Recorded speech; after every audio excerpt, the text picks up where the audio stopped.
Hello दोस्तों, आज की कहानी मेरे और मेरे ससुर जी के रिश्ते के बीच की है। मेरा नाम कामिनी है और मेरी उम्र अभी 26 साल है। मैं काफी खूबसूरत हूँ। मैंने अपनी बॉडी को पूरा फिट रखा हुआ है क्योंकि मैं रोजाना एक्सरसाइज करती हूँ। मेरी शादी को 7 साल हो चुके हैं। मेरे मम्मी पापा ने गरीबी की वजह से मेरी शादी कम उम्र में ही एक अमीर लड़के से करवा दी, लेकिन वो लड़का अक्सर बीमार रहता था। उसके हार्ट में कोई प्रॉब्लम थी। मैं अपनी शादी से ज्यादा खुश नहीं थी, पर मेरे पति मुझसे बहुत ज्यादा प्यार करते थे। अब मेरी शादी को 2 साल हो चुके थे, लेकिन अभी तक कोई भी बच्चा नहीं हुआ था। हमारे घर में मैं, मेरे पति और ससुर जी थे। हम तीनों ही बहुत प्यार से रहते थे। मेरे ससुर जी की उम्र 45 से 50 साल की होगी, लेकिन वो काफी जवान दिखते हैं क्योंकि उन्होंने अपने शरीर को पूरा फिट रखा हुआ है। फिर एक दिन मेरे पति की तबीयत ज्यादा खराब हो गई और उनकी मृत्यु हो गई। मेरे सामने मानो दुखों का पहाड़ टूट पड़ा हो। अब मैं एक विधवा हो चुकी थी। धीरे धीरे मेरे पति को गुजरे काफी समय हो गया था। अब मेरे ससुर जी और मैं दोनों ही घर में रहते थे। मैं बहुत ही उदास रहने लगी थी, लेकिन मेरे ससुर जी मुझे बहुत समझाते थे कि कामनी, अब जो होना था वो हो गया है, इतनी टेंशन मत लो, तुम भी बीमार हो जाओगी। मैं तो कहता हूँ कि तुम दोबारा से शादी कर लो, अभी तुम्हारी उम्र ही क्या है। पर साथ ही साथ वो मुझे अजीब सी नजरों से देखते थे। फिर मैं अपना घर चलाने के लिए जॉब करने लगी क्योंकि मेरे घर में अब कमाने वाला कोई नहीं बचा था। मैं दिन भर ऑफिस में रहती और शाम के 7 बजे तक घर आती। ससुर जी का बिजनेस ठीक ठाक चलता था, पैसों की कुछ खास चिंता नहीं थी। फिर भी मैं सोचती हूँ कि खाली घर पर बैठकर क्या करूँगी, इसलिए जॉब करती हूँ और थोड़ा दिल भी बहल जाता है और टाइम पास भी हो जाता है। अब मेरे पति को गए हुए बहुत दिन हो चुके थे, इसलिए मैं उनकी मृत्यु के सदमे से थोड़ा थोड़ा बाहर निकल रही थी। ऑफिस की सहेलियों ने मुझे बहुत समझाया कि तुम शादी कर लो। मेरी एक बहुत अच्छी सहेली है, हम दोनों साथ साथ ऑफिस जाती हैं। एक दिन ऑफिस से निकलते वक्त मेरी सहेली ने मुझे घर पर बुलाया क्योंकि मेरे ऑफिस और घर के बीच ही मेरी सहेली का घर है। तो मैं उसके घर चली गई। हमने चाय पी और फिर इधर उधर की थोड़ी बातें की। मेरी सहेली ने कहा कि क्या तुझे पता है ऑफिस में क्या चल रहा है? मैंने कहा नहीं यार, मुझे उससे क्या फर्क पड़ने वाला है, वैसे भी तो मैं ऑफिस में अपना मन बहलाने के लिए ही जाती हूँ। फिर मेरी सहेली बोली, फिर तू सुन ले, हमारे ऑफिस में सभी लोग एक दूसरे से मिलकर रहते हैं और किसी को भी कोई समस्या हो वो सभी मिलकर सुलझा लेते हैं। देखो, जो काम वाली आंटी है वह विधवा हो चुकी है, लेकिन ऑफिस के लोगों ने मिलकर उनकी शादी करवा दी है। अब वह बहुत खुशी खुशी रहती है और उनका भी एक सहारा बन गया है। मैंने उसकी बातों पर ज्यादा ध्यान नहीं दिया और वहाँ से अपने घर चली आई। मैं थोड़ा थोड़ा अपनी सहेली की बातों को समझ रही थी कि वो मुझे शादी करने के बारे में बोल रही है। फिर मैंने घर आकर ससुर जी को खाना बनाकर दिया और खुद भी खाना खाया। मैं अपने कमरे में बैठी थी, मुझे नींद नहीं आ रही थी। सुबह के लगभग 10 बज रहे थे। आज रविवार था, मुझे ऑफिस नहीं जाना था। तभी मेरे दिमाग में मेरी सहेली के मुंह से सुनी हुई बातें चलने लगी। मैं सोच सोचकर परेशान सी होने लगी। फिर मेरे दिमाग में कुछ आया और मैं अपने ससुर जी के कमरे की ओर चली गई। जब मैं अपने ससुर जी के रूम में गई तो उनके हाथ में एक किताब थी। मुझे देखकर उन्होंने किताब को तकिए के नीचे रख दिया। मैंने देख लिए था कि ससुर जी कौन सी किताब देख रहे हैं। मैंने कहा, ससुर जी आप क्या पढ़ रहे हो? वह बोले, कुछ नहीं बहू, किताब देख रहा था बस। बताओ क्या बात है? मैं बोली, कुछ नहीं। ससुर जी मुझे आपसे कुछ जरूरी बात करनी है। उन्होंने कहा, हाँ बहू कहो क्या बात करनी है। मैंने कहा, ससुर जी बात थोड़ी अजीब है, मैं सोच रही थी कि आपसे कहूँ कि नहीं। उन्होंने कहा, अरे पहले तुम बोलो तो सही, क्या बात है? ऐसा कभी हुआ है कि तुमने कभी मेरे से कुछ मांगा हो और मैंने तुम्हें ला के ना दिया हो? तुम मेरा इतना ख्याल रखती हो, जो भी बात है खुलकर बोलो। फिर मैंने हिम्मत करके ससुर जी को बोला कि अब मेरे पति की मृत्यु को 2 साल होने को आए हैं उनकी मृत्यु के बाद से मैं बड़ी मुश्किल से सदमे से बाहर आई हूँ। अभी मैं घर से बाहर जाती हूँ तो मुझे बड़ी दिक्कत होती है। आपको तो पता ही है कि विधवा औरत की तरफ लोग कैसी नजरों से देखते हैं और उसके बारे में लोग कैसी सोच रखते हैं। आपने मुझे बहुत बार बोला है कि तुम शादी कर लो। मैं चाहती हूँ कि आप मेरे लिए एक पति की खोज करो, क्योंकि अकेले मेरी जिंदगी मुझसे नहीं निकाली जा रही। मैं भी चाहती हूँ कि मेरा भी कोई जीवन साथी हो जो मेरे सुख दुख की बात करे और मुझे बहुत ज्यादा प्यार करे। आपको पता है, एक औरत की कई जरूरतें होती हैं जो सिर्फ पति ही पूरी कर सकता है। बाकी आपको पता ही है कि मेरे माँ बाप तो इतने गरीब हैं कि उन्होंने पता नहीं एक बार मेरी शादी कैसे कर्ज उठाकर की है। मैं अब उनको कोई तकलीफ नहीं देना चाहती। अब मेरे लिए तो आप ही सब कुछ हो। मैं बड़ी हिम्मत करके आपसे ये बात कह रही हूँ। मुझे विश्वास है कि आप मेरे लिए कुछ अच्छा ही करोगे। उसके बाद ससुर जी ने मुझे अपने पास बैठा लिया और मेरे साथ कुछ बातें करने लगे और मेरे सुख दुख को बांटने लगे। फिर ससुर जी मुझसे बोले, बहू, जिस चीज की तलाश तुम बाहर से कर रही हो वो चीज तुमको घर में ही मिल सकती है। अगर तुम चाहो तो मैं तुम्हारी सभी जरूरतों को पूरा कर सकता हूँ। ससुर जी की बात सुनकर तो मेरे होश ही उड़ गए। मैंने बोला, ससुर जी, मैं तो आपकी बेटी सामान हूँ, आप ये सब कैसे सोच सकते हैं? ससुर जी बोले, देखो बहू, तुम्हें पता है तुम्हारी सासू माँ की मृत्यु के बाद से मैं अकेला ही जिंदगी बीता रहा हूँ, और जब से तुम्हारे पति की मृत्यु हुई है तुम भी अकेले जिंदगी बीता रही हो। अगर तुम्हारा इरादा हो तो हम दोनों का अकेलापन दूर हो जाएगा और हम दोनों एक दूसरे के सहारे जिंदगी बिता लेंगे और बाहर किसी को कुछ भी पता नहीं चलेगा। बाकी मेरे जाने के बाद ये सारी प्रॉपर्टी भी तो तुम्हारी ही है और इस प्रॉपर्टी को संभालने वाला भी तो कोई चाहिए। बाकी लोगों की टेंशन मत लो, वो तो जब तुम विधवा की जिंदगी जी रही हो तब भी बातें करते थे और अब भी बातें करेंगे। सच कहूँ तो बहू, मैं तो उसी वक्त तेरा दीवाना हो गया था जब मैंने तुम्हें पहली बार देखा था। फिर मैंने ससुर जी को बोला कि मैं सोचकर बताती हूँ। अगली सुबह मैं उठी और खाना बनाने लगी। अगले दिन मैं ऑफिस नहीं गई, मैं किचन में खाना पका रही थी। तभी ससुर जी किचन में आए और बोले, बहू, आज ऑफिस नहीं जा रही हो क्या? मैंने कहा, नहीं, आज नहीं जा रही हूँ। आज मैंने ऑफिस से छुट्टी ले ली है। आप कहीं जाने वाले थे, गए नहीं क्या? वो बोले, नहीं, आज मेरी तबीयत ठीक नहीं है। मैंने सोचा कि आज घर रहकर आराम कर लेता हूँ। कुछ देर के बाद घर में कुछ मेहमान आ गए। हम लोग मेहमानों के आदर सत्कार में लग गए। मैंने उनसे हालचाल पूछा और उन लोगों से ढेर सारी बातें की। मेहमान के रूप में मेरे चाचा और चाची जी आए हुए थे। जब मैं मेहमानों से बातें कर रही थी तभी ससुर जी बाहर घूमने चले गए। उनकी आदत है कि जब वह घर पर रहते हैं तो वह खेतों की तरफ घूमने चले जाते हैं। फिर थोड़ी देर के बाद मेरे चाचा चाची भी खाना खाकर चले गए। दोपहर के 1 बजे का समय हो चुका था।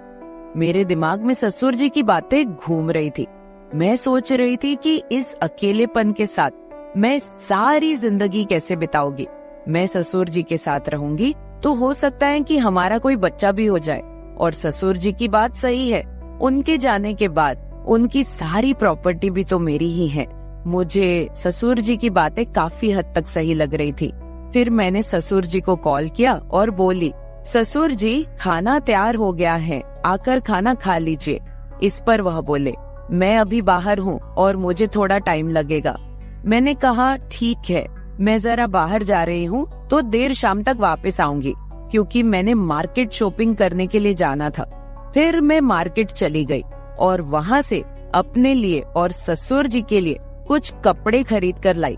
जब मैं घर पहुँची तो शाम के 7 बज चुके थे। ससुर जी अपने कमरे में सो रहे थे। मैंने ससुर जी को उठाया और वो नहाने चले गए। अब चारों तरफ शांति हो चुकी थी। शाम के 8 बज चुके थे। फिर मैं ससुर जी के पास गई और उनको वो सब बातों के लिए हाँ बोल दी जो उन्होंने मुझे कही थी। ससुर जी मेरी हाँ सुनते ही खुश हो गए। फिर मैं उनके साथ, उसके बाद तो आप समझ ही सकते हैं, जो होना था वो हो गया। मैंने ससुर जी को फिर से अपनी ख्वाहिश बताई और ससुर जी ने मेरी ख्वाहिश पूरी कर दी। हम दोनों ने 1 से 2 घंटे तक एक दूसरे से वो सब बातें की और सारा काम किया। इस तरह से हम दोनों ससुर बहू काफी खुशी खुशी पति पत्नी की तरह रहने लगे। अब मुझे किसी भी चीज की दिक्कत नहीं होती, क्योंकि अब मुझे कहीं भी जाना होता है तो मैं ससुर जी के साथ चली जाती हूँ और हम खूब एंजॉय करते हैं। कुछ दिन बीत जाने के बाद ससुर जी बोले, कामिनी, अब तुम मेरे बिजनेस के बारे में सारा कुछ समझ लो और खुद सारा बिजनेस संभाल लो। फिर मैंने जॉब छोड़कर ससुर जी का सारा बिजनेस खुद संभाल लिया। अब हम दोनों पति पत्नी के जैसे रहने लगे हैं। मैं ससुर जी की हर बात का ख्याल रखती हूँ और वो भी मेरी हर बात का ख्याल रखते हैं। कुछ देर के बाद हमारे घर बच्चा भी हो गया और हमारी जिंदगी काफी अच्छे से चल रही है, क्योंकि ससुर जी ने मेरी हर कमी को पूरा कर दिया है। हमें दुनिया की कोई परवाह नहीं है, कोई कुछ भी बोले, हम लोग अपने घर खुश हैं। तो मेरे प्यारे दोस्तों, अगर आप लोगों को मेरी ये कहानी पसंद आई हो तो चैनल को सब्सक्राइब जरूर कर ले और बेल नोटिफिकेशन ऑन कर ले। एक प्यारा सा कमेंट करके बताएं कि आपको मेरी स्टोरी कैसी लगी। कल मिलेंगे एक और वीडियो के साथ। धन्यवाद। मेरी बेटी ने मुझे अपने घर पर अपने मदद के लिए बुलाया था। जैसे ही मैं उसके घर पहुंची, दामाद ने मेरी स्वागत सत्कार शुरू कर दिया। एक बार तो आधी रात को दामाद अचानक मेरे कमरे में आया। मेरे बगल में आकर उसने मेरी चादर के ऊपर से हाथ फेरते हुए कहा, सासू माँ, आपकी बेटी अब बहुत थकी हुई है, अब वह पुरानी लगने लगी है, अब आप ही मुझे खुश रख सकेंगी। दामाद ने मुझे सांस लेने का भी समय नहीं दिया। वह रात से लेकर सुबह के 3 बजे तक लगातार। नमस्ते दोस्तों, आज की इस कहानी में आपका स्वागत है। मेरा नाम राधिका है और आज मैं आपको अपना और अपनी बेटी की कहानी सुनाने जा रही हूँ, तो दिल को थाम कर सुनिएगा। मेरी बेटी को उसके ऑफिस के काम से घर के कामों के लिए समय नहीं मिल रहा था।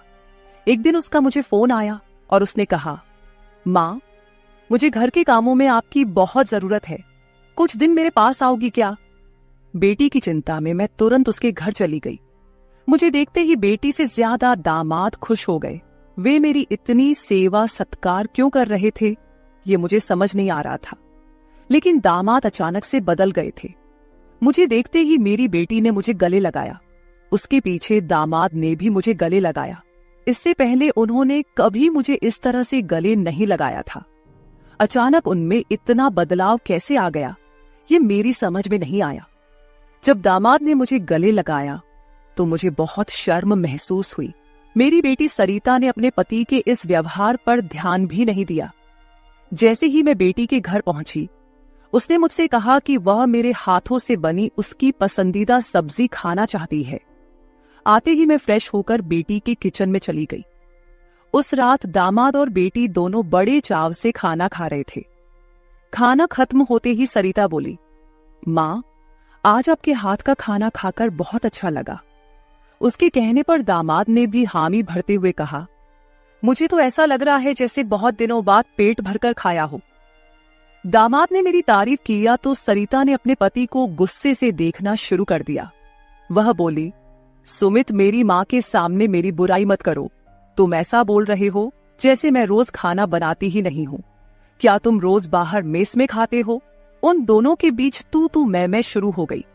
तब मैंने दोनों को शांत करते हुए कहा, सरिता, छोटी छोटी बातों को बड़ा मत बनाओ। दामाद तो बस मजाक में तुम्हारे सामने मेरी तारीफ कर रहे होंगे। वैसे भी रोज तो मैं यहाँ नहीं रहती, तुम ही अपने पति का ख्याल रखती हो। शायद वे सिर्फ हंसी मजाक कर रहे हों। मैंने अपनी बेटी से यह कहा क्योंकि मैं दामाद को कुछ कह नहीं सकती थी। खाना खत्म होते ही सरिता हाथ धोकर अपने कमरे में चली गई। मैं डाइनिंग हॉल साफ करने लगी। मेरी मदद के लिए दामाद थे। वे बोले, सरिता को तो कोई परवाह ही नहीं है। माँ, इतने दिनों बाद आप घर आईं, फिर भी वह पहले ही दिन से आपके ऊपर सारा काम छोड़कर मोबाइल लेकर कमरे में चली गई। यही तो रोज का हाल है। दामाद की बात से सहमत होकर मैंने डाइनिंग टेबल से बर्तन उठाए। तभी दामाद भी मेरी मदद के लिए किचन में आ गए। किचन से जाते वक्त दामाद ने अचानक मेरे हाथ पकड़ लिए। फिर दामाद जी बोले, सासू माँ, सच में आपके हाथों में जादू है। आपके हाथ का खाना खाकर मन बहुत प्रसन्न हो गया। आगे भी मुझे आपके इस तरह के अलग अलग रूप देखने को मिलेंगे। मेरा न कोई साला है और न कोई साली। मेरे ससुराल में तो आप ही एक हैं। अब चाहे साला, साली और बहनोई की हंसी मजाक हो या सासू माँ की देखभाल, ये सभी रिश्ते आपको ही निभाने हैं। अब मैं आपको यहां से जल्दी जाने नहीं दूंगा। मुझे दामाद का प्यार समझ में आया, लेकिन इसके पीछे उनका क्या मकसद था, इस पर मैंने ज्यादा गहराई से सोचा नहीं था। इसी तरह कुछ दिन और बीत गए। मुझे बेटी के घर आए कुछ ही दिन हुए थे, तभी मैंने महसूस किया कि उन दोनों पति पत्नी के बीच कुछ ठीक नहीं था। लगातार 3 दिन से मुझे रात को उनकी बड़बड़ाहट और दामाद की आवाज उनके कमरे से सुनाई दे रही थी। वह बात प्रेम की तो बिल्कुल नहीं थी। उन दोनों के बीच कुछ गड़बड़ थी, ये मुझे साफ महसूस हो रहा था, क्योंकि जब से मैं वहां आई थी मैंने उन्हें कभी साथ में हंसते खेलते नहीं देखा था। एक दिन शाम को सरिता ऑफिस से जल्दी घर आ गई। उसे घर पर देख मैं 2 कप कॉफी लेकर उसके कमरे में चली गई। मुझे उससे थोड़ी बात करनी थी। कॉफी का बहाना लेकर मैं उसके कमरे में गई। मैंने उसके हाथ में कॉफी का कप दिया, लेकिन वह मुझसे बात करने के बजाय मोबाइल में व्यस्त थी। तब मैंने उसका मोबाइल खींचते हुए बोली, सरिता, क्या मुझे यहाँ बुलाने का मकसद यही है कि मैं तुझे मोबाइल खेलते हुए देखूं? मैं आई हूं और तू मुझसे 2 मिनट भी बैठकर बात नहीं कर रही। अरे 2 शब्द मां से तो बोल, और अगर तुझे बात नहीं करनी तो मुझे तुझसे बात करनी है। जैसे ही मैंने उसका मोबाइल छीन लिया, उसका ध्यान मेरी ओर हो गया। वह बोली, बोलो मां, तुम्हें मुझसे क्या इतना जरूरी बात करनी है? तब मैंने उससे कहा, सरिता, तू खुद को इतनी कूल दिखाती है, क्या सच में तू वैसी ही है? क्या सच में तुम्हारे घर का माहौल इतना कूल है? मेरी बातों पर सरिता के चेहरे पर एक सवालिया निशान उभर आया। वह बोली, मां, तुम क्या बोल रही हो? मुझे तो कुछ समझ में नहीं आ रहा। जो बोलना है सीधे बोलो। अब तुम टीचर नहीं हो और ना मैं तुम्हारी स्टूडेंट, जो तुम मुझसे इतने सख्ती से बात कर रही हो। सरिता के कंधे पर हाथ रखकर मैंने उससे कहा, अरे पिछले 3 दिनों से रात को मुझे तुम्हारे कमरे से तुम दोनों की बड़बड़ाहट सुनाई दे रही है। क्या तुम दोनों के बीच सब कुछ ठीक है? अभी तुम्हें बच्चा भी होना है। अभी से ही तुम्हारे बीच अनबन शुरू हो गई है। अभी तो तुम्हें साथ में पूरा जीवन बिताना है। ये सही तरीका नहीं है। मेरी बातों का जवाब देते हुए सरिता बोली, मां, मुझसे कहने के बजाय समीर से कहो, क्योंकि हमेशा वही झगड़ा शुरू करता है। उस दिन भी देखा ना, कैसे वह खाने की टेबल पर मुझे कुछ भी बोल रहा था। फिर वह बोली, मां, अब तुम ही बताओ, मैं ऑफिस में भी थक जाती हूँ। ऊपर से घंटों ट्रैफिक में फंसकर घर आना पड़ता है। अब 3 दिन से तुम घर आई हो तो मुझे थोड़ी राहत मिली है, नहीं तो रोटियां बेलते वक्त भी मेरी आंख लग जाती थी। अब इतनी थकान के बाद भी मैं समीर को कैसे समय दूं? समीर तो कुछ समझने को तैयार ही नहीं है। और वैसे भी तुम्हें यहां बुलाने का आइडिया उसी का था। वह कह रहा था कि सासू मां के आने से तुम्हें भी थोड़ा आराम मिलेगा। तुम यहां आई हो तो उसकी खाने की शिकायतें भी थोड़ी कम हो गई हैं। नहीं तो हर बात में ये ऐसा और वो वैसा ही चलता रहता था। तुम्हें बुलाने से पहले वह कह रहा था कि जब मेरी सासू मां आएंगी तो मैं उनसे सारी ख्वाहिशें पूरी करवाऊंगा। अब तुम्हारे दामाद को तुमसे क्या ख्वाहिशें पूरी करवानी है, ये तुम ही देख लो। उसकी शिकायतों से तो मुझे थोड़ी राहत मिल गई है।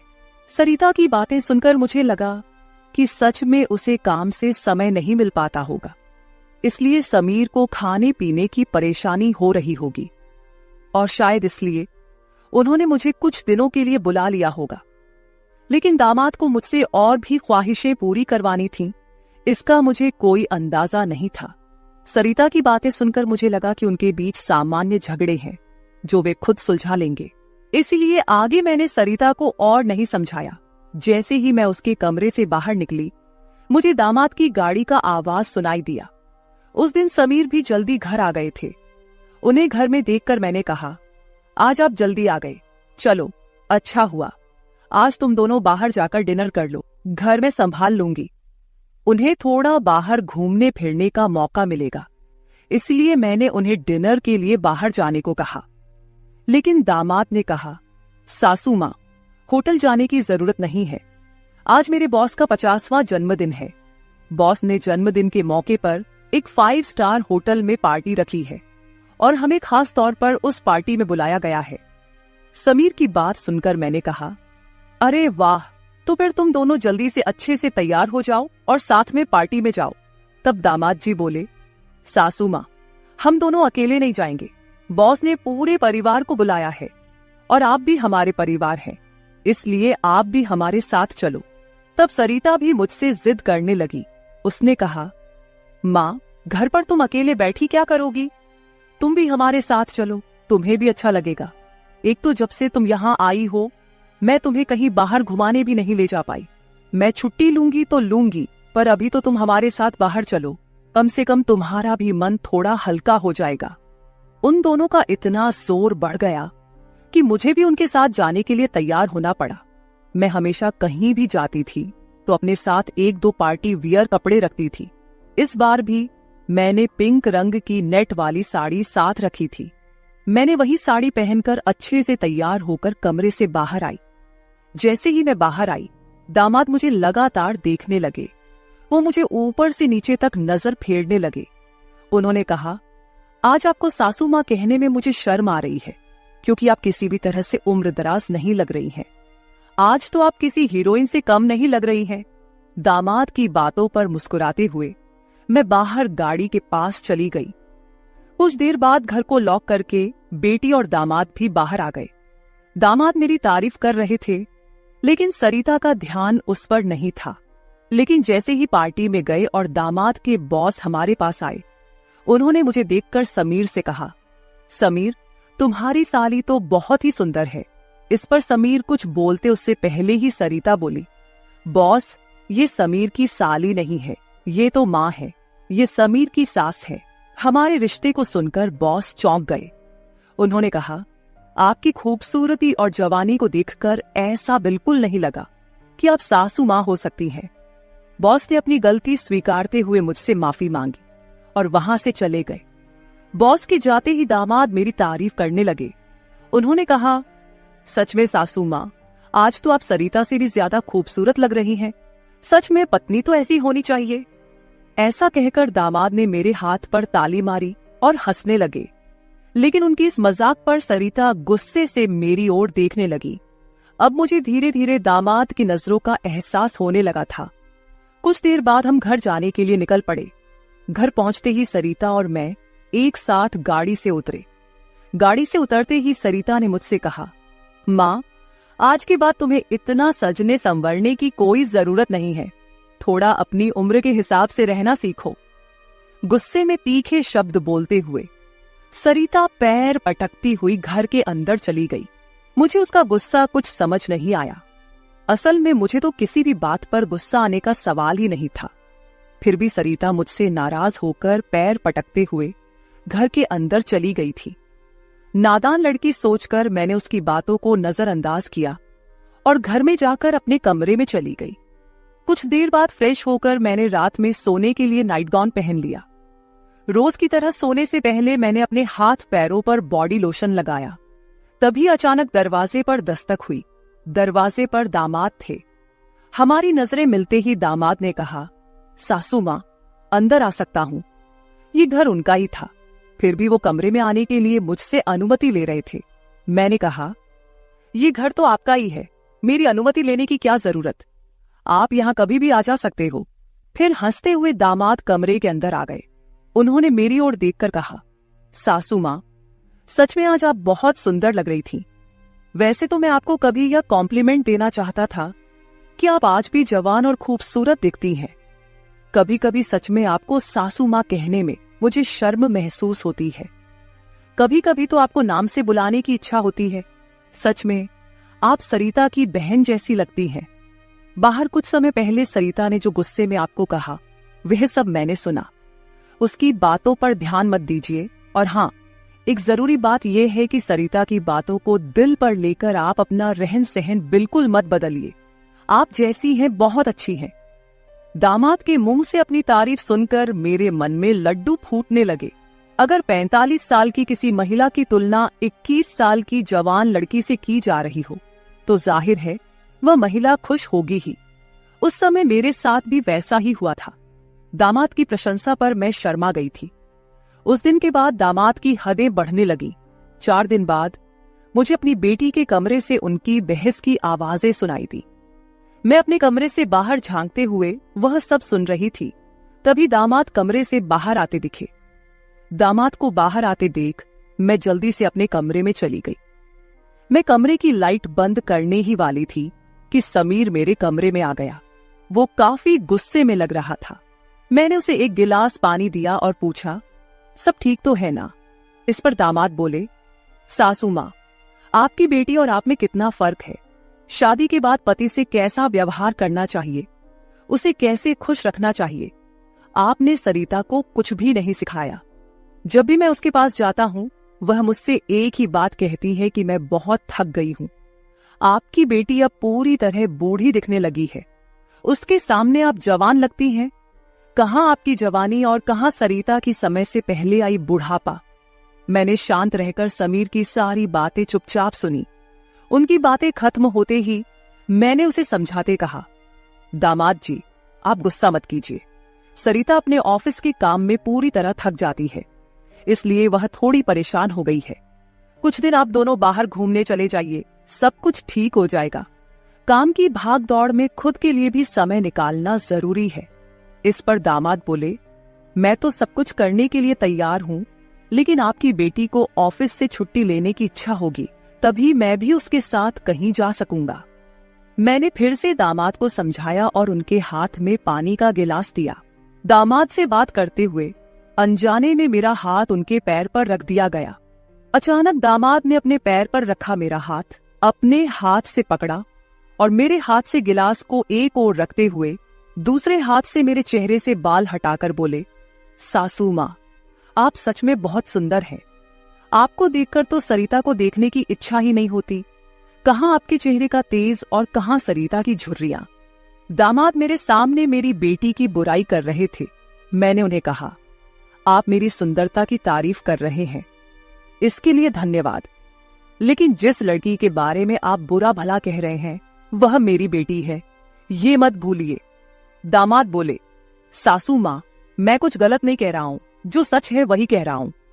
अब सरिता बूढ़ी दिखने लगी है तो क्या करूं? आपके सामने वह सच में फीकी पड़ती है। आपकी सुंदरता बेहद मनमोहक है। बोलते बोलते दामाद की नजर मुझ पर टिकने लगी थी। तब मैंने उनसे कहा, अब काफी रात हो गई है, आपको जाकर सो जाना चाहिए, नहीं तो सरिता यहाँ आ गई तो वह और नाराज हो जाएगी। मैंने दामाद को जैसे तैसे अपने कमरे से बाहर किया, नहीं तो वह रात भर मेरे कमरे में ही बैठे रहते। खैर, जो भी हो, लेकिन समीर ने मेरी जो प्रशंसा की वह मुझे बहुत पसंद आई। अगले दिन शाम को जब दामाद ऑफिस से घर आए तो उन्होंने कहा, सासू माँ, कल मुझे 2 टिफिन पैक कर दीजिए, और वो भी भरकर। जब से आप मेरा टिफिन बना रही हैं, ऑफिस में मेरी क्रेडिट कुछ ज्यादा ही बढ़ गई है। मेरे दोस्त रोज मेरे टिफिन की तारीफ करते रहते हैं, और आज तो मेरे बॉस ने भी मेरी तारीफ की। सबको लगा कि मेरी पत्नी ने इतना अच्छा खाना बनाया है, लेकिन मैंने सबका भ्रम दूर कर दिया और उन्हें बताया कि यह जादू मेरी पत्नी के हाथों में नहीं, बल्कि मेरी सासू माँ के हाथों में है। कल मेरे बॉस ने आपसे टिफिन मांगा है, और हाँ, टिफिन के साथ आप भी अच्छे से तैयार रहिएगा, क्योंकि बॉस ने आपको भी मिलने के लिए बुलाया है। मेरे दोस्तों को भी आपसे मिलने की इच्छा है। दामाद मेरी तारीफों के पुल बांध रहे थे, तभी सरिता वहीं बैठी थी। बातें करके समीर डाइनिंग हॉल से बाहर चले गए। मैं भी किचन में रात का खाना बनाने जाने लगी। तभी सरिता ने कहा, माँ, तुम्हें अपने दामाद के सामने ज्यादा कूल बनने की कोशिश नहीं करनी चाहिए। मैंने तुम्हें उसी दिन समझाया था कि तुम्हें अपनी उम्र के हिसाब से रहना चाहिए। अब ना तुम नौकरी करती हो, ना पापा है, तो तुम्हें इन सब नखरों की क्या जरूरत है। कल तुम समीर के ऑफिस जा ही रही हो तो एकदम साधारण और सादगी से जाओ। मुझे तुम्हारा यह टाप टिप रहना बिल्कुल अच्छा नहीं लगता। मेरी अपनी बेटी मुझ पर हुक्म चलाने लगी थी। उस समय मुझे सरिता की बातों पर बहुत गुस्सा आया। मैंने उससे कहा, सरिता, उस दिन मैंने तुम्हें बच्चा समझकर कोई जवाब नहीं दिया। लेकिन अब तुम्हारी हिम्मत बढ़ती जा रही है। याद रखना, मैं तुम्हारी मां हूं, ये मत भूलना। मुझसे बात करते समय अपनी जुबान का ख्याल रखो। एक बात तो तुम्हें भी अच्छे से पता है कि मुझे हमेशा से टाप-टिप रहने की आदत है। मैं अपनी आदत किसी के कहने से नहीं बदलूंगी। इंसान जितना अच्छा रहता है उतना ही फ्रेश दिखता है, यही मेरा मानना है। तुम चाहे कुछ भी कहो, मैं अपनी रहन सहन नहीं बदलने वाली। अगर किसी को बदलना है तो तुम खुद को बदलो, अपना चिड़चिड़ा स्वभाव बदलो। कभी कभी तो मुझे लगता है कि तुम मेरी ही बेटी हो या नहीं। उस दिन पहली बार मैं अपनी बेटी से इतने गुस्से में बात कर रही थी। इससे पहले सरिता ने भी कभी मुझसे इतने कटु शब्दों में बात नहीं की थी। इसलिए उससे गुस्सा होकर मैं किचन में चली गई। उस रात खाना खाते समय भी मैंने किसी से बात नहीं की। अगले दिन दोपहर के 1 बजे के बाद मुझे मेरे दामाद का फोन आया तो मैं तैयार होकर उनके ऑफिस जाने के लिए निकली। शाम को मैं और समीर साथ ही घर लौटे। मुझे और समीर को साथ देखकर सरिता और भी ज्यादा नाराज हो रही थी। अब मुझे उसकी नाराजगी से कोई फर्क नहीं पड़ता था। वो तो अपने पति को भी खुश नहीं रख पाई थी। मैंने भी अब उससे किसी तरह की कोई उम्मीद नहीं रखी थी। लेकिन इधर मेरे दामाद अब मुझसे बहुत अच्छे से पेश आने लगे थे। हर 2-3 दिन में वो मुझसे कहते कि उनके ऑफिस में उनके दोस्तों ने या कभी उनके बॉस ने मुझसे मिलने के लिए बुलाया है। उस दिन भी सुबह नाश्ता करते समय दामाद ने मुझसे कहा, सासू माँ, घर के सारे काम जल्दी निपटा लीजिए क्योंकि आज भी आपको ऑफिस जाना है। मैंने उनकी बात पर सहमति जताई। जैसे ही समीर ऑफिस के लिए निकले, सरिता ने मुझे घेर लिया।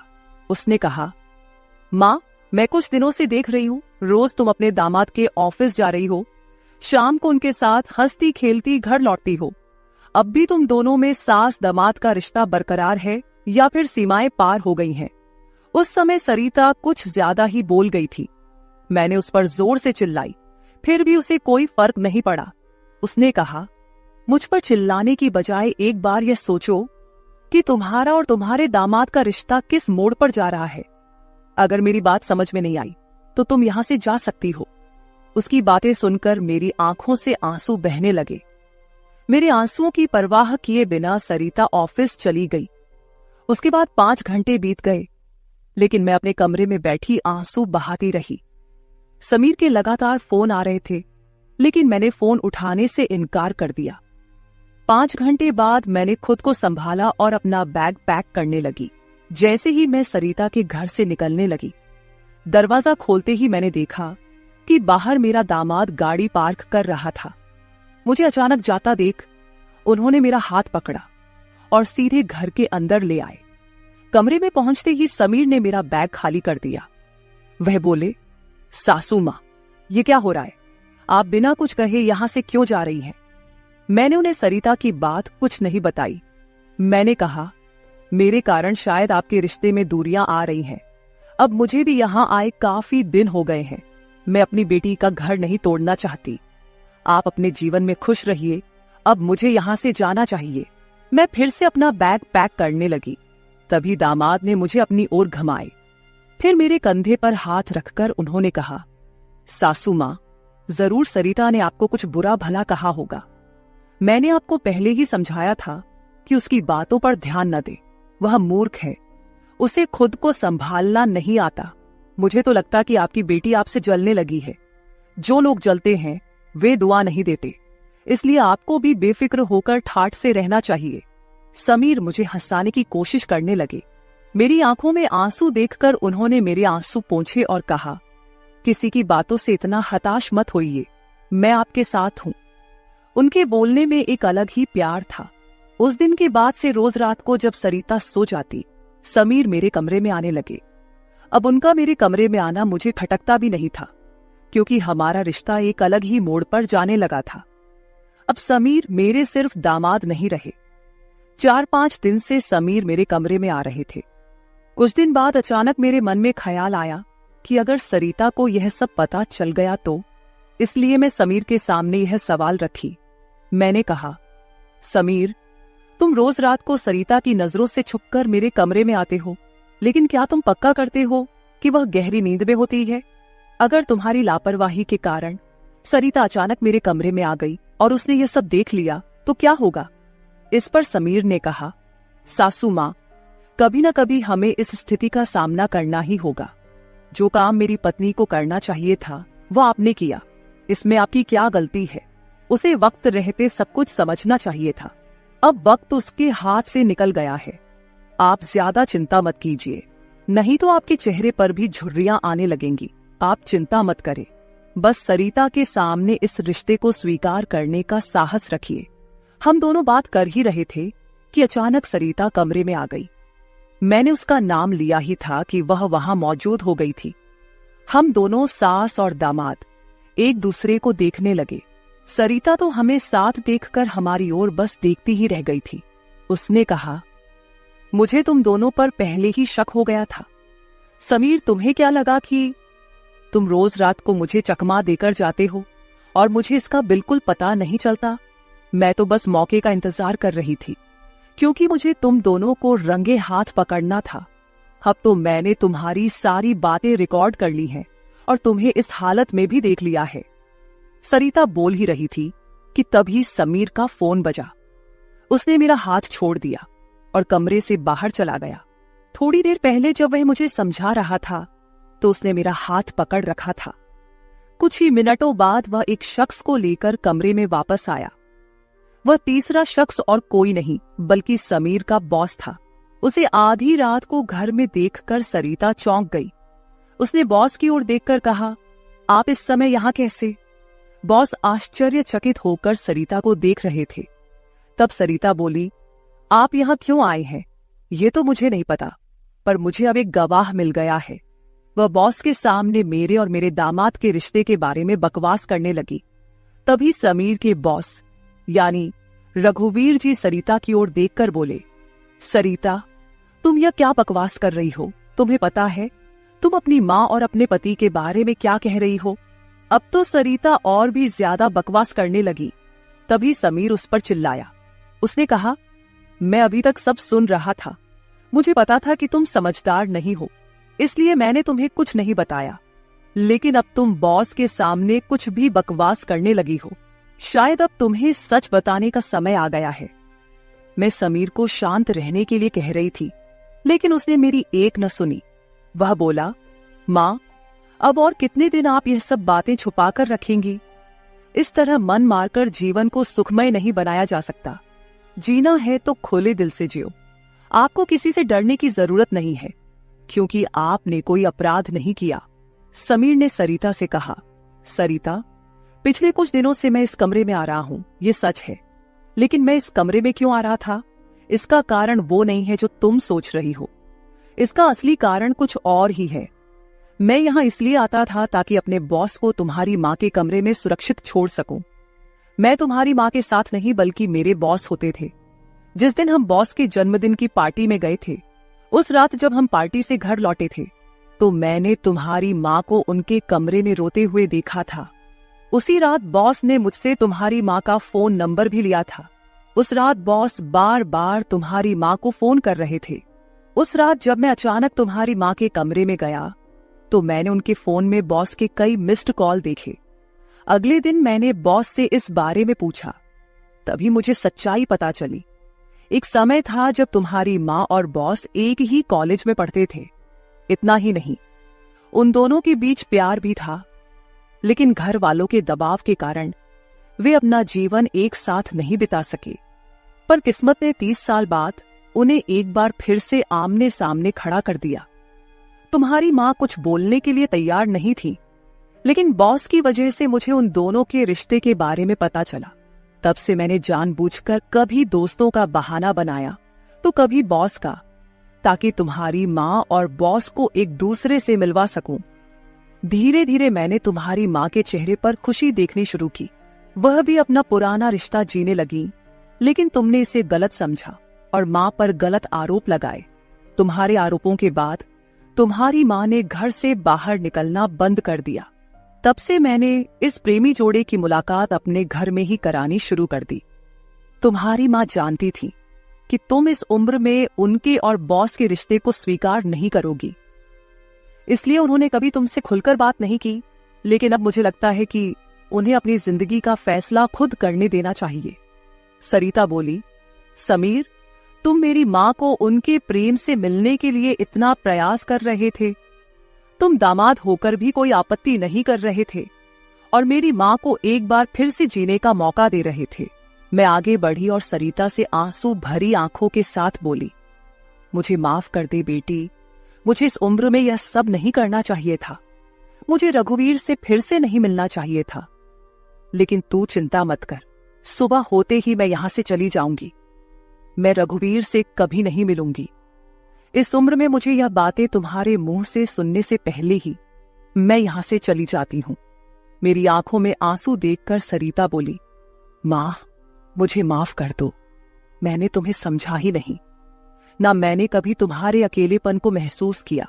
अब वो समय तो बीत गया, पर अगर तुम मेरे लिए जी सकती हो तो फिर मैं तुम्हारी खुशी में क्यों नहीं शामिल हो सकती। तुम्हारे समय में दादा ने तुम्हारी शादी नहीं होने दी होगी, लेकिन अब मैं उनके नक्शे कदम पर नहीं चलूंगी। मैं तुम्हें और बॉस को आपके आगे के जीवन के लिए ढेर सारी शुभकामनाएं देती हूं। बॉस मुझे मेरे पिता के रूप में स्वीकार है। बेटी की सहमति सुनकर मेरी आंखों में आंसू भर आए। रघुवीर भी मेरी तरह ही अपने जीवन में अकेले थे। अगले 3 दिनों के भीतर मेरी और रघुवीर की रजिस्टर्ड मैरिज मेरी बेटी और दामाद की मौजूदगी में हो गई। शायद ये पहली बार हुआ होगा कि एक बेटी ने अपनी मां की विदाई की थी। मेरी विदाई के समय मैंने सरिता को एक सीख दी। मैंने उससे कहा, सरिता, पैसा सब कुछ नहीं होता, इसीलिए हमेशा पैसे के पीछे भागना छोड़कर कभी अपने परिवार पर भी ध्यान देना चाहिए। कर्तव्यों से भागकर ना तो जीवन पूरा होता है, ना ही खुशियां मिलती हैं। अब समय आ गया है कि तुम अपनी जिम्मेदारियों पर ध्यान दो। सरिता ने मुझसे वादा किया कि आगे से वो अपने घर की जिम्मेदारियों को निभाने में पीछे नहीं हटेगी। मेरी विदाई होते ही सरिता ने पूरे 20 दिनों की छुट्टी ली। शादी के 2 साल बाद मेरी बेटी और दामाद एक बार फिर हनीमून पर गए। तो दोस्तों, शादी और प्यार की कोई उम्र नहीं होती। जहां दिल मिलते हैं वहीं रिश्ते भी अपने आप बन जाते हैं। बस जरूरत होती है एक दूसरे को समझने की। तो मेरे प्यारे दोस्तों, यह थी हमारी आज की छोटी सी कहानी। आपको ये कहानी कैसी लगी कमेंट करके जरूर बताएं। अगर आप ऐसी ही और भी इंटरेस्टिंग और रोमांटिक कहानियां सुनना चाहते हो तो चैनल को सब्सक्राइब जरूर कर ले और बेल आइकॉन ऑन कर ले, ताकि आपको मेरी आने वाली नई वीडियो की सूचना तुरंत मिल सके।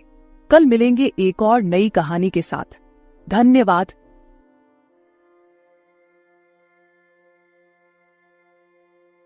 रात के करीब 12 बजे का वक्त था। गर्मियों की रातें थीं और मैं अपने कमरे में सो रही थी। अचानक मेरे कमरे के दरवाजे पर दस्तक हुई। पहले तो मैं थोड़ा डर गई, लेकिन फिर सोचा शायद मेरा भाई ही होगा, क्योंकि घर में मेरे और भाई के अलावा कोई और नहीं था। मैंने उठकर दरवाजे की ओर कदम बढ़ाए। दरवाजा खोलते ही मैंने बाहर झांका, लेकिन वहां कोई नहीं था। मैंने सोचा शायद ये मेरा वहम होगा। मैं वापस बिस्तर पर लेटने लगी। अचानक दरवाजे पर फिर से पहले से भी ज्यादा जोर की दस्तक हुई। मैंने कांपती हुई आवाज में पूछा, कौन है? लेकिन कोई जवाब नहीं आया। डरते हुए मैंने दोबारा दरवाजा खोला और वहां मेरा भाई खड़ा था। उसने मुझसे कहा, क्या हुआ दीदी, इतनी घबराई हुई क्यों लग रही हो? वो मुझे आज कुछ अजीब सी नजरों से देख रहा था। मैंने सोचा शायद मैं ही ज्यादा सोच रही हूँ, लेकिन मुझे क्या पता था कि उस रात कुछ ऐसा होने वाला था जिसने मेरी पूरी जिंदगी को बर्बाद कर दिया, जिसे मैं चाहकर भी कभी भूल नहीं पाई। अब मैं आपको अपनी जिंदगी का वो सच बताने जा रही हूँ जिसे मैंने आज तक सबसे छुपा कर रखा था। यह सच ऐसा है जो मेरी हर रात की नींद और हर दिन का सुकून छीन ले गया। इसे सुनने के बाद शायद आपकी रूह कांप उठेगी। दोस्तों, कहानी सुनने से पहले दिल थाम कर बैठिएगा, क्योंकि कहानी बहुत ही खतरनाक होने वाली है। अगर चैनल पर पहली बार आए हैं तो चैनल को सब्सक्राइब जरूर कर लीजिएगा। तो चलिए कहानी शुरू करते हैं। मेरी उम्र 20 साल हो चुकी थी और मैंने नया नया जवानी की दहलीज पर कदम रखा था। मैं कॉलेज में 2nd ईयर की पढ़ाई कर रही थी। उन दिनों गर्मी का मौसम था और हमें कॉलेज से छुट्टियां मिल गई थीं। रोज की तरह आज भी पूरे घर की सफाई करने के बाद मैं अपने बिस्तर पर आराम कर रही थी। थकान से चूर होकर ऐसा लग रहा था जैसे पूरा बदन अकड़ गया हो। मैं अपने बिस्तर पर लेटकर सुकून पाने की कोशिश कर रही थी और हाथों से अपने सिर की मसाज कर रही थी। अचानक मेरा भाई राहुल मेरे कमरे में आया और दरवाजा बंद करके कहने लगा, क्या हुआ दीदी, तबीयत तो ठीक है? मैंने कहा, क्या भाई, मम्मी सारा काम मेरे सर पर डालकर चली जाती हैं। कॉलेज की छुट्टियां क्या हुई, सारे घर की जिम्मेदारी मुझ पर आ गई है। ऊपर से काम वाली बाई भी छुट्टी पर है। मुझसे नहीं होते ये घर के काम। मेरी बात सुनकर वह मेरे पास आकर बैठ गया और कहने लगा, मेरी प्यारी बहन, कोई बात नहीं, मैं अभी तुम्हारे लिए दूध लेकर आता हूँ, उसे पियोगी तो सुकून मिल जाएगा। राहुल की बात सुनकर मैं मुस्कुरा दी और कहा, बस तुम खाना बाहर से ले आना, मैं थोड़ी देर सोऊंगी तो मेरी तबीयत कुछ बेहतर हो जाएगी। राहुल कमरे से निकल गया। कुछ देर बाद ठंडे दूध के गिलास के साथ वह वापस आया। मुझे उस पर बहुत प्यार आया। दुनिया में बहुत कम ही ऐसे भाई होते हैं जो अपनी बहनों का इतना ख्याल रखते हैं। मैं उसे ढेर सारा आशीर्वाद देने लगी और उसका लाया हुआ दूध पीने लगी। दूध पीने के बाद मैं अपने बिस्तर पर लेट गई। राहुल कहने लगा, चलो दीदी, मैं तुम्हारा सिर दबा देता हूँ, तुम सो जाओ। वह मेरे पास बैठ गया और अपने हाथों से मेरा सिर दबाने लगा। उसके हाथों से मुझे सुकून मिलने लगा और मेरे सर का दर्द भी कम हो गया था। मैं आंखें मूंद कर लेट गई और कुछ ही देर में मैं गहरी नींद सो गई। मुझे कोई भी होश नहीं था कि मैं कितने घंटे तक सोती रही। जब मेरी आंख खुली तो मैंने घड़ी पर टाइम देखा। रात के 9 बज चुके थे। शायद थकावट की वजह से मुझे वक्त का एहसास ही न हुआ। मम्मी और पापा भी ऑफिस से वापस आ चुके थे। मुझे कुछ भी समझ नहीं आ रहा था और मेरा पूरा शरीर दर्द कर रहा था। मैं बिस्तर से उठकर बाथरूम जाने लगी। तभी मुझे चक्कर आ गए। मुझे ऐसा लग रहा था जैसे सब कुछ घूम रहा हो और अगर दीवार का सहारा नहीं लिया होता तो शायद गिर जाती। खुद को संभालते हुए मैं फ्रेश होकर बाहर आई। देखा कि सभी खाने के टेबल पर बैठे हुए थे और मेरे आने का इंतजार कर रहे थे। मैं जाकर आराम के साथ कुर्सी पर बैठ गई। मेरी हालत काफी खराब हो चुकी थी और थकावट से मेरा पूरा बदन दर्द कर रहा था। राहुल ने देखा कि मैं थकी हुई हूँ तो तुरंत मम्मी से कहने लगा, मम्मी देखिए, अंजलि दीदी पर काम का बोझ थोड़ा कम डाला करे। अरे, अगर काम वाली नहीं आ रही तो उसकी जगह किसी और को रख ले। यह बेचारी सारा दिन काम करके थक जाती है। देखें तो इसकी रंगत भी पीली पड़ चुकी है। वाकई में मेरी हालत दिन ब दिन खराब होती जा रही थी। मम्मी और पापा दोनों ही काम करते थे क्योंकि सिर्फ पापा की जॉब से घर का खर्चा चलना मुश्किल था। साथ ही हमारी पढ़ाई का खर्च भी काफी था, इसलिए मम्मी भी उसी कंपनी में काम करती थी जहां पापा। हम दोनों भाई बहन कॉलेज जाते थे, लेकिन गर्मी के मौसम में छुट्टियां होने की वजह से घर पर ही थे। मैंने एक बात नोटिस की थी कि पिछले कुछ हफ्तों से राहुल मेरे कुछ ज्यादा ही करीब होने लगा था। जब से मुझे कॉलेज से छुट्टियां मिली थीं, तब से वह मेरा कुछ ज्यादा ही ख्याल रखने लगा था। अगर मैं घर का कोई काम करती तो वह आकर मदद करने लगता। कभी कभी काम करते वक्त मुझे थकावट महसूस होती तो वह मुझे आराम से बिठाकर मेरा सिर दबा देता। जब मैं उसे मना करती तो वह हंसते हुए कहता, नहीं दीदी, तुम बहुत काम करती हो, अब मेरा हक बनता है कि तुम्हें सुकून दो। मैं उसे रोक नहीं पाती और चुपचाप लेटी रहती। लेकिन एक रात जो हुआ उससे मेरे होश उड़ गए थे। क्या राहुल कभी ऐसा कर सकता था? मैं अपने कमरे में सो रही थी। आधी रात के करीब मुझे महसूस हुआ कि जैसे कोई मेरे कमरे में आकर खड़ा हो गया हो। धीरे धीरे वह बिस्तर के पास आ रहा हो और मैं सोते हुए भी महसूस कर सकती थी कि कुछ अजीब हो रहा है। मुझे तुरंत झटका सा लगा और मैंने आंखें खोल दी। कमरा पूरी तरह से अंधेरे में डूबा हुआ था और जब मैंने उठकर देखा तो अंदर कोई नहीं था। बस कमरे का दरवाजा थोड़ा सा खुला हुआ था और मुझे याद था कि मैं हमेशा सोने से पहले दरवाजा बंद करके सोती थी। तो फिर वह कैसे खुला था? मैं चुपचाप उठकर दरवाजे को लॉक करने लगी। फिर से बिस्तर पर जाकर सोने की कोशिश की, लेकिन जैसे ही मेरी आंखें बंद हुईं, मुझे फिर से कुछ कदमों की आहट सुनाई दी। जैसे कोई बिस्तर के पास आकर बैठा हो, और फिर मुझे लगा जैसे कोई मेरे पास आकर अपना हाथ बढ़ा रहा हो। मैंने पलट कर देखा, लेकिन कोई नहीं था। मेरी धड़कन तेज हो गई थी और मुझे घबराहट होने लगी थी। मैंने घबराते हुए कमरे की लाइट ऑन की और दरवाजा खोलकर बाहर झांका, लेकिन वहां कोई नहीं था। आज से पहले ऐसा कभी नहीं हुआ था जो अब हो रहा था। मुझे प्यास लगी तो मैं कमरे का दरवाजा खोलकर बाहर निकली। उसी वक्त राहुल भी अपने कमरे से बाहर निकला। मुझे देखकर उसने पूछा, क्या बात है, आप अभी तक जाग रही हैं? मैंने जवाब दिया, कुछ नहीं, बस ऐसा महसूस हुआ जैसे कमरे में कोई मौजूद हो। पानी पीकर मैं दोबारा कमरे में आई और पीछे पीछे वह भी आ गया। उसने कहा, आपको डरने की जरूरत नहीं है। अगर आपको डर लग रहा है तो मैं आपके पास सो जाता हूँ। मैंने उसे मना किया, नहीं, तुम्हें परेशान होने की जरूरत नहीं है, जाओ और आराम करो। लेकिन वह जिद करने लगा कि मैं आपको अकेला किसी भी हाल में नहीं छोड़ सकता। आपकी तबीयत खराब हो सकती है, मैं आपको तकलीफ में नहीं देख सकता। आप सो जाएं, मैं यही सो जाता हूँ। आखिरकार उसकी जिद के आगे मुझे झुकना पड़ा। मैं बिस्तर पर लेट गई और उसने भी सोफे पर तकिया रखा और मेरे पास में ही सो गया। लेकिन उस रात मुझे ऐसा महसूस हुआ जैसे कोई मेरी ओर काफी देर तक ध्यान से देखता रहा हो। उसने मेरे बालों को सहलाया, मेरे चेहरे पर उंगलियां फेरी और मैं सो रही थी। अगली सुबह जब मैं उठी तो मेरा मूड बड़ा अजीब था, लेकिन जब मैंने अपने आप पर गौर किया तो मैं हैरान रह गई। शुक्र था कि मैंने अपने आप को दुपट्टे से ढक रखा था। मेरी कमीज बेतरतीब हो चुकी थी। मुझे हैरत हुई क्योंकि आज से पहले मैं कभी इस तरह आराम से नहीं सोई थी। आज मैं बहुत खुश महसूस कर रही थी, न जाने क्या वजह थी। मैंने अपने भाई की तरफ देखा तो वह भी बहुत खुश था। मैंने उसको पूछा, तुम आज इतने खुश क्यों हो? तो कहने लगा, जिसको आप जैसी बहन मिल जाए वो क्यों ना खुश हो। घर के सारे काम निपटाकर जब मैं बैठी तो राहुल तेल लेकर मेरे पास आ गया। कहने लगा, अंजलि दीदी, आप अपने बाल खोल दे, मैं आपके सर में मालिश कर देता हूँ। मुझे उसकी हरकतें कुछ अजीब लग रही थीं। मैंने कहा, ये तुम्हारा काम नहीं है, जाओ अपनी पढ़ाई करो, मुझे मालिश की जरूरत नहीं है।